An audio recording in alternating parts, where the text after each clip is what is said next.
그럼에도 민주당은 허위사실 공표 구성 요건 가운데 행위라는 단어, 이 행위 부분을 삭제하고 대통령 당선 시에 재판을 정지시키는 법안을 단독으로 국회에서 처리했습니다.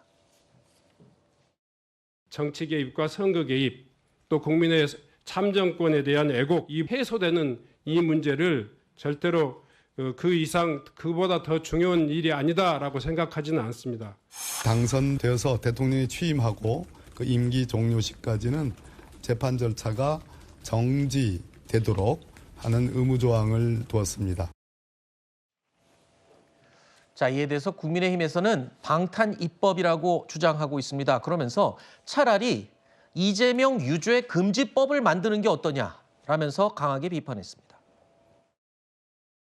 이러한 무도한 집단이 깡패 집단이지 정당이라고 할 수 있겠습니까? 차라리 이재명 유죄 금지법을 제정하십시오. 법안에 이재명 주민번호 땡땡땡 쳐놓고 이 사람은 신성불가침의 존재이니 무조건 무죄다라고 쓰십시오. 자신의 죄를 덮기 위해 법을 뜯어 고치는 대통령 후보 그리고 범죄자 후보를 지키겠다며 헌법 정신을 왜곡하고 사법 체계를 짓밟는 정당, 그들이 만든 나라에서 우리는 우리 아이들에게 무엇을 보고 배우라고 말할 수 있겠습니까? 자, 앞서 들으신 것처럼 민주당은요, 선거관리위원회를 향해서 사법부의 대선 개입을 막아달라라고 주장을 하고 있습니다. 그러면서도 허위사실 공표죄 조항에서 이 행위 부분, 여기가 이제 말로 허위사실을 말하는 부분까지 포함이 된다라고 볼 수 있는 부분인데 이걸 삭제라는 부분. 자, 이 부분에 대해서 신중할 필요가 있다라는 선관위의 의견은 무시를 하고 있습니다. 일단 아까 헌법 84조와 관련해서 짧게만 말씀드리겠습니다. 재판부가 공판기일을 6월 3일 대통령 선거 이후로 잡은 것 자체가 재판부 역시 6월 3일에 대통령 당선이 유력시 되는 이재명 후보가 당선이 된다고 하더라도 재판을 계속할 것이라는 의지가 담겨 있다. 전 그렇게 보고요. 네. 선관위나 법무부나 지금 민주당이 만들고 있는 법안에 대해서 다 우려하고 있습니다. 이 허위사실 공표죄 조항에 대해서 행위를 삭제한다는 거 선관위 반대하고 있습니다. 많은 부작용이 있을 거라고 우려하고 있는 거죠. 또 대통령이 되면 재판을 받고 있는 과정에서도 재판이 모두 중지된다는 것 법사위에서 통과시켰는데 이 부분에 대해서도 법무부가 굉장한 우려의 목소리를 냈습니다. 그런데 이렇게 법무부든 선관위에서 걱정하고 우려하는 것이 민주당에는 거의 우의 독경으로 들리는 거예요. 너희들은 너희 얘기하고 우리는 우리 할 일 하겠다라고 하는 것이고 이게 바로 입법 독재고 그동안 보여왔던 민주당의 행태입니다. 이런 민주당의 정권을 줄 수 있느냐 이런 문제는 이제 대선 국면에서 본격적으로 불거질 텐데 이런 부분에 대해서 우리 국민들과 유권자분들이 더 냉철하게 판단해야 하는 시점에 오고 있다 이렇게 판단합니다. 일단 민주당 측에서는 다음 주 14일에 조희대 대법원장에 대한 국회 청문회를 계속 강행하겠다라고 지금 입장을 밝혔고요. 조금 전에 국민의힘에서 주장하는 것처럼 이른바 이재명을 지키기 위한 방탄 입법까지 계속 강행하는 부분. 그럼에도 불구하고 또 이재명 후보가 당선이 된 다음에 또 사법부 흔들기까지 하는 거 아니냐. 이런 지적에 대해서는 어떻게 말씀을 해주시겠어요? 국민의힘에서는 이재명 유죄 금지법이라고 하지만 제 민주당이 느끼기에는 이재명 출마 금지법을 그동안 법원과 국민의힘이 주장해 왔다고 저희는 판단을 하고 있는 겁니다. 그리고 사실 이제 선거와 관련해 가지고 미국 대선 TV 토론만 보더라도 그 토론을 주최한 방송사에서 아래다가 팩트 체크를 합니다. 거짓이라든지 오해 소지라든지 그래서 이 카운트까지 다 합니다.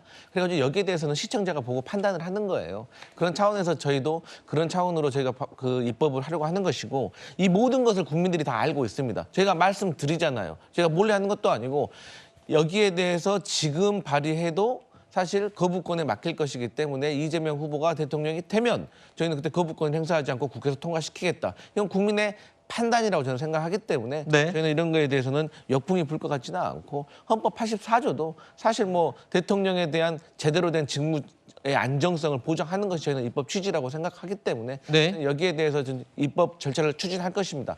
다만 이제 조희대 그 대법원장에 대한 청문회는 반드시 있어야 됩니다. 왜냐하면 지금 법관들 사이에서도 조희대 대법관 개인의 어떤 일탈로 인해서 법원 전체의 중립성과 지위가 훼손됐다라고 판단을 하고 있고 전국 법관에 열어야 된단 말 아니겠습니까? 그리고 대법관들이 1심과 2심이 갈린 이 중대한 사안에 대해서도 제대로 기록을 검토했느냐에 대해서 그러니까 대법원에 로그인 기록도 제출하라고 하는데 여기에 대해서 답이 없기 때문에 저는 청문회를 통해서 밝힐 것은 또 밝혀야 된다 이런 생각합니다. 사법 리스크도 사라진 이 상황에서 글쎄요, 지금 상황을 굉장히 유리하게 읽는 걸까요? 역풍에 대한 우려 목소리는 당내에 없습니까? 역풍의 목소리도 없진 않겠죠. 네. 그런데 역풍까지는 없습니다.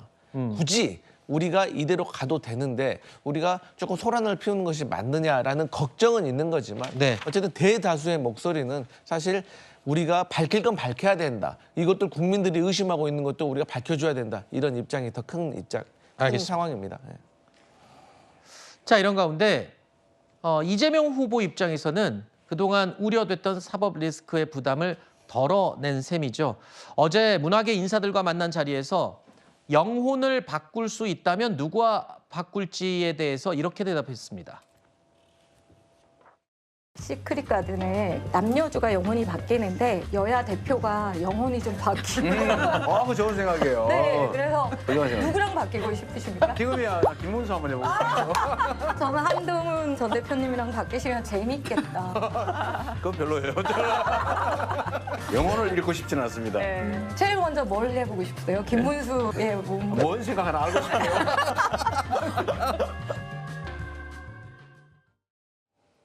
한동훈 전 대표와 바꾸는 영혼에 대해서는 영혼을 잃고 싶지 않다. 이건 무슨 뜻인가요?